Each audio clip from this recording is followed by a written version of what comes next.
108টা শিবলিঙ্গ এবং ভেতরের পরিবেশটা জাস্ট অপূর্ব। আমার 108 মন্দির দর্শন হয়ে গেছে, ভীষণ ভালো লেগেছে। এরপরে যখন আবার পুরীতে আসবো তখন আবার নিশ্চয়ই আসবো।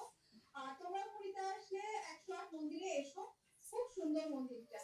দেখো 108 শিব মন্দিরে এসে আমাদের এক্সটেন্ডেড ফ্যামিলি মেম্বারের সাথে দেখা হয়ে গেছে। কি নাম দিদি? আমার নাম মিঠু দত্ত। কোথা থেকে আসছেন? আমি কলকাতা এনটালি থেকে আসছি। আচ্ছা, কেমন লাগে ব্লগ? ভালো লাগে দেখতে।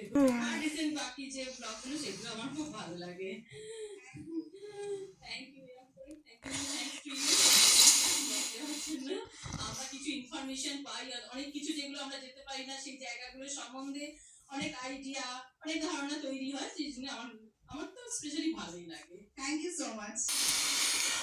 শোন, গুড মর্নিং। চা খেয়েছিস? Good, very good. আমি দেখছিলাম আমাদের তো টাইম চেঞ্জ হয়েছে। কাল থেকে আগে ছিল 7.5 ঘন্টা, এখন 6.5 ঘন্টা তফাৎ হয়ে গেল, বুঝছিস? আজ থেকে এখন 6 মাস চলবে। তো উত্তরায়ণ হচ্ছে, উত্তর দিকে চলে যাচ্ছে, আর আমরা দক্ষিণ গোলার্ধে। সুতরাং আমাদের এখন দিন অনেক ছোটতে থাকবে, দিনের লাইট। আচ্ছা, তোকে যেটা একটা কথা বলবো, কালকে আমি মনে এসেও বলতে পারিনি, ভুলে গেছি।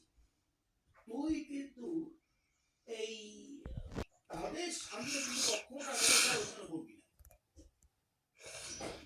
কখনো এই ফোনে কারোর সাথে কথা বলছি, মনে কর আমার সাথে কথা বলছি, আচ্ছা আমার এই ধরনের আলোচনা কখনো বাড়িতে লোক থাকলে করবি না।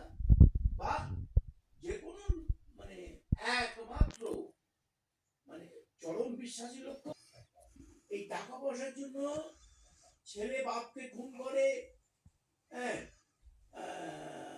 মাকে মেয়ে মাকে